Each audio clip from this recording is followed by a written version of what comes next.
നമ്മുടെ ഹീറോ കിരണിന് അവന്റെ അച്ഛന്റെ അസുഖം മാറാൻ മരുന്ന് കൊടുത്തിട്ട് അവിടെ നിന്ന് പോവാണ് ചെയ്യുന്നത്. അപ്പൊ കിരൺ ഗുരുവിനെ കാണണമെന്ന് പറഞ്ഞ് നമ്മുടെ ഹീറോയുടെ പുറകെ ഓടുന്നുണ്ടെങ്കിലും നമ്മുടെ ഹീറോ അവിടെ നിന്ന് വേഗത്തിൽ പറന്ന് പോവാണ് ചെയ്യുന്നത്. അപ്പൊ കിരൺ അത് വായും പൊളിച്ച് നോക്കി നിൽക്കാണ് ചെയ്യുന്നത്. ഇതുവരെയാണ് നമ്മൾ എപ്പിസോഡ് 1 വൈൻഡപ്പ് ചെയ്തത്. അപ്പൊ നമുക്ക് ബാക്കി കഥയിലോട്ട് പോവാം. അപ്പൊ പുറകെ നിന്ന് ലിയ ഇങ്ങോട്ട് വന്നയാൾ എങ്ങോട്ട് പോയി എന്ന് ചോദിക്കുന്നുണ്ട്. അപ്പൊ കിരൺ ആണെങ്കിൽ ആകാശത്തേക്ക് ചൂണ്ടി അയാൾ പറന്നു പോയെന്ന് പറയുന്നു. അത് കേൾക്കുന്ന റീനയാണെങ്കിൽ വളരെ പുച്ഛത്തോടെ ഇവരെ ഒന്നും വിശ്വസിക്കരുത്, ആ കുപ്പി വലിച്ചെറിയേ, അത് ചിലപ്പോ വിഷാണെങ്കിലോ എന്നൊക്കെ പറയുമ്പോ അച്ഛൻ ദേഷ്യത്തോടെ മിണ്ടിപ്പോവരുത്, ഞാൻ ഇന്നാണ് യഥാർത്ഥ ഗുരുവിനെ കണ്ടത്, ഈ മരുന്ന് കൊണ്ട് ഉറപ്പായി എന്റെ അച്ഛന്റെ രോഗം മാറും എന്നൊക്കെ പറയുമ്പോ ലിയ ആണെങ്കിൽ എന്താ അച്ഛാ പറയുന്നേന്ന് ചോദിക്കുന്നുണ്ട്. അപ്പോഴാണ് കിരൺ അവൻ പറന്നു പോകുന്നത് നിങ്ങളും കണ്ടതല്ലേ, വാ നമുക്ക് പോവാം എന്ന് പറഞ്ഞ് കിരൺ പോകുമ്പോ ലിയയും റീനയും പുറകെ അവിടെ നിന്ന് പോവാണ് ചെയ്യുന്നത്. പിന്നെ കാണിക്കുന്നത് നമ്മുടെ ഹീറോയെയും ഗുരുവിനെയുമാണ്. അവിടെ ഗുരു നമ്മുടെ ഹീറോയോട് എങ്ങോട്ടോ പോവാൻ പറയുമ്പോ നമ്മുടെ ഹീറോ ആണെങ്കിൽ ഞാൻ വലിയ കാര്യങ്ങളൊക്കെ നേടിയിട്ടുണ്ടെങ്കിലും എനിക്ക് ഇവിടെ നിന്ന് പോവാൻ തോന്നുന്നില്ല എന്ന് പറയാണ് ചെയ്യുന്നത്. അത് കേൾക്കുന്ന ഗുരുവാണെങ്കിൽ 10 വർഷം മുമ്പ് നടന്നത് നീ മറന്നോ, നിന്റെ കുടുംബത്തെ നശിപ്പിച്ച ആയോധന കലകളിൽ പ്രഗത്ഭരായവരാണ്. അത് കേട്ട നമ്മുടെ ഹീറോയുടെ മുഖം പിന്നെ കുറച്ച് ഗൗരവം വരുന്നുണ്ട്. അതൊന്നും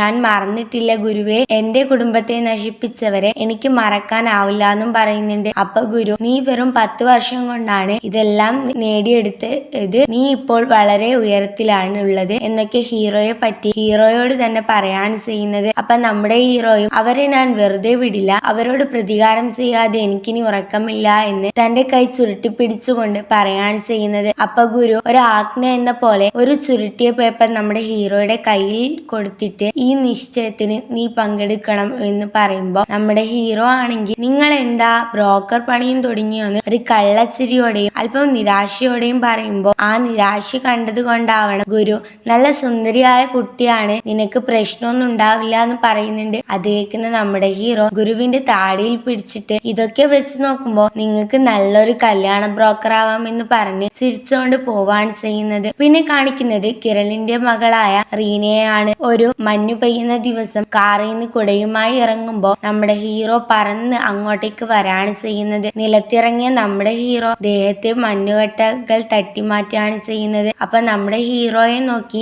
ഇത് അന്ന് കണ്ടവനല്ലേ, ഇവൻ എന്താ ഇവിടെ എന്നൊക്കെ പതിയെ പറയാണ് ചെയ്യുന്നത്. അപ്പൊ റീനയുടെ ഫോൺ ബെല്ലടിച്ചിട്ട് റീന കോൾ അറ്റൻഡ് ചെയ്യുമ്പോഴത്തേക്കും നമ്മുടെ ഹീറോ അകത്തേക്ക് പോകുന്നുണ്ട്. അപ്പൊ തന്നെ റീന അവൾ വന്ന കാറിൽ തന്നെ തിരിച്ചു പോവാണ് ചെയ്യുന്നത്. പിന്നെ കാണിക്കുന്നത് വലിയ പ്രൊജക്ട് ജയിച്ചതിന്റെ റിസപ്ഷൻ ആണ്. വളരെ വലിയ പരിപാടിയാണെന്ന് അത് കണ്ടാൽ തന്നെ നമുക്ക് മനസ്സിലാവും. അപ്പോഴാണ് അങ്ങോട്ടേക്ക് ചിരിച്ചോണ്ട് നമ്മുടെ ഹീറോ വരുന്നത്. അവിടെയുള്ളവർ അവരുടെ കുടുംബ മഹിമയെ പറ്റി പറയാണ് ചെയ്യുന്നത്. അപ്പോ ലാമിയയുടെ അങ്കിൾ ഇത്രയും വലിയ പരിപാടിയിൽ ഇവൻ എന്ത് കാര്യമാണെന്ന് നമ്മുടെ ഹീറോയെ നോക്കി ചോദിക്കുമ്പോ നമ്മുടെ ഹീറോ ആണെങ്കിൽ സ്വയം പരിചയപ്പെടുത്തി എന്റെ ഗുരു പറഞ്ഞു എനിക്കും ലാമിയയ്ക്കും കല്യാണ കരാർ ഒരുക്കിയിട്ടുണ്ടെന്ന് പറയാണ് ചെയ്യുന്നത്. അപ്പൊ ലാമിയയാണെങ്കിൽ ആ മലമുകളിലെ അമ്പലത്തിലുള്ള നിനക്ക് എന്നെ കല്യാണം കഴിക്കണമെന്ന് പുച്ഛത്തോടെയും അഹങ്കാരത്തോടെയും ചോദിക്കുന്നുണ്ട്. അപ്പൊ നമ്മുടെ ഹീറോ ഇത് ഗുരു തീരുമാനിച്ചതാണ്, ഇത് സ്വർഗത്തിൽ നിശ്ചയിക്കപ്പെട്ടിട്ടുള്ള കല്യാണമാണ്, ഇത് നടന്നില്ലെങ്കിൽ ഒരുപാട് പ്രശ്നങ്ങൾ ഉണ്ടാവും എന്ന് പറയുമ്പോ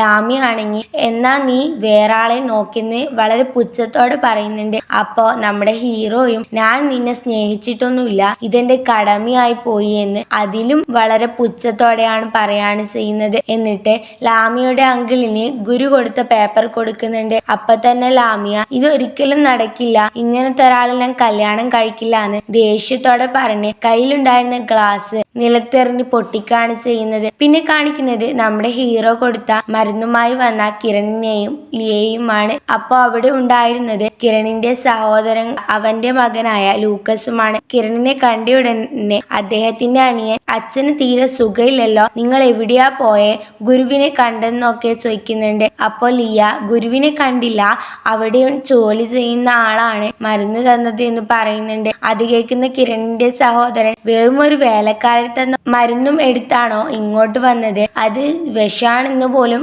അറിയില്ലല്ലോ എന്ന് ദേഷ്യത്തോടെ പറയുന്നുണ്ട്. അത് കേൾക്കുന്ന കിരൺ ദേഷ്യത്തോടെ ഈ മരുന്നിന് ഉറപ്പായും ശക്തിയുണ്ടെന്ന് പറഞ്ഞ് അത് കയ്യിലെടുക്കുമ്പോ ലിയയാണെങ്കിൽ അച്ഛൻ ഇങ്ങനെ ഊഹത്തിന്റെ പുറത്ത് ഇത് കൊടുക്കരുത് എന്നൊക്കെ പറയുന്നുണ്ട്. അപ്പൊ കിരണിന്റെ സഹോദരനും ഇതൊന്നും കൊടുത്ത് കൊല്ലാൻ നോക്കരുതെന്ന് കൈപിടിച്ച് പറയുമ്പോ കിരൺ അത് തട്ടി ഞാൻ അദ്ദേഹത്തെ രക്ഷിക്കാനാ പറയുന്നേന്ന് പറയുന്നുണ്ട്. അപ്പൊ കിരണിന്റെ എന്റെ മകനായ ലൂക്കസ്, നിങ്ങൾ ഈ ടെസ്റ്റ് ചെയ്യ്, ഇത് ശരിയായില്ലെങ്കിൽ അതിന്റെ ഭവിഷ്യത്വം നിങ്ങൾ തന്നെ അനുഭവിക്കണം, പിന്നീട് പ്രധാനപ്പെട്ട പദവികളിലെല്ലാം ഞങ്ങളായിരിക്കുമെന്ന് വാണ് ചെയ്യും പോലെ പറയുന്നുണ്ട്. അപ്പൊ കിരൺ എങ്കിൽ ശരിയെന്ന് പറയുമ്പോ അതിനെ തടയും പോലെ ലിയ ഇവർ അവസരം മുതലെടുക്കാണെന്ന് പറയുന്നുണ്ട്. അപ്പൊ കിരൺ നമ്മുടെ ഹീറോയിൽ വിശ്വാസമുണ്ടെന്ന് പറഞ്ഞ് അച്ഛന് മരുന്ന് കൊടുക്കുകയാണ് ചെയ്യുന്നത്. എന്നാൽ അച്ഛൻ കണ്ണു തുറക്കാത്തത് കൊണ്ട് ലൂക്കസ് ഒന്നും സംഭവിച്ചില്ല, പ്രോമിസ് ചെയ്തതുപോലെ എല്ലാ പദവികളും ഞങ്ങൾക്കാണെന്ന് പറയുമ്പോ ലിയ ഒട്ടും വിട്ടുകൊടുക്കാതെ അതിന് മുത്തച്ഛന്റെ അവസ്ഥ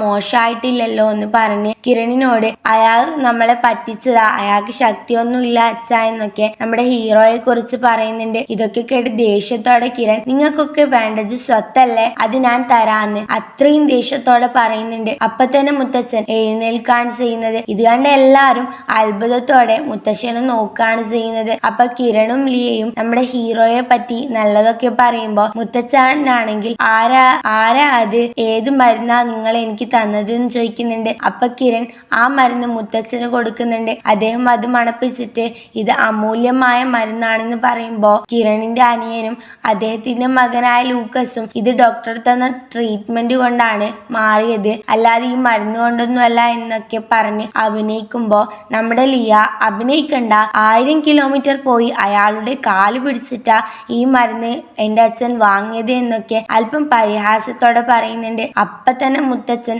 ചാടി എഴുന്നേറ്റ് ലൂക്കസിന്റെ മുഖത്തടിച്ചിട്ട് നാണം കെട്ടവന്മാരെ, കുടുംബത്തിലെ മാനം കളയാൻ ജനിച്ചവരെ എന്നൊക്കെ ദേഷ്യത്തിൽ പറയുന്നുണ്ട്. അപ്പൊ തന്നെ അവർ അവിടെ നിന്ന് മുത്തശ്ശന് ഇപ്പൊ ഭയങ്കര ദേഷ്യാണ്, നമുക്ക് പോയിട്ട് പിന്നെ വരാന്ന് പറഞ്ഞ് അവിടെ നിന്ന് പോവാണ് ചെയ്യുന്നത്. അവര് പോകുമ്പോഴാണ് ആ വഴി റീന വരുന്നത്. റീന ലൂക്കസിനെ നോക്കി സൈഡിൽ നിൽക്കുമ്പോ അവൻ കൈ പൊന്തിച്ച് എന്നെ എന്തിനാ ഇങ്ങനെ നോക്കുന്നേന്ന് ചോദിക്കുന്നുണ്ട്. അപ്പൊ തന്നെ റീനയും അവിടെ നിന്ന് പോവാണ് ചെയ്യുന്നത്. റീന നേരെ പോയത് മുത്തച്ഛന്റെ അടുത്തേക്കാണ്. മുത്തച്ഛനെ കണ്ടിട്ട് അസുഖം മാറിയെന്ന് ചോദിക്കുമ്പോ ലിയ വേഗം റെഡിയാവ്, നമുക്ക് ഗുരുവിന്റെ അടുത്തേക്ക് പോവണം, ഗുരുവിനെ കാണണം എന്നൊക്കെ പറയുമ്പോ റീന അങ്ങോട്ടൊന്നും പോണ്ട, ആ ജോലിക്കാരൻ താഴെ നടക്കുന്ന റിസപ്ഷനിൽ വന്നിട്ടുണ്ടെന്ന് പറഞ്ഞ് എല്ലാരും റിസപ്ഷൻ നടക്കുന്നിടത്തേക്ക് പോവാണ് ചെയ്യുന്നത്. അപ്പൊ എപ്പിസോഡ് 2 ഇവിടെ വൈൻഡപ്പ് ചെയ്യാണ്. ബാക്കി എപ്പിസോഡുകൾക്കായി ചാനൽ മറക്കാതെ സബ്സ്ക്രൈബ് ചെയ്യുക, ഇഷ്ടപ്പെട്ടാൽ ലൈക്ക് ചെയ്യുക, നിങ്ങളുടെ അഭിപ്രായം കമന്റ് ചെയ്യുക.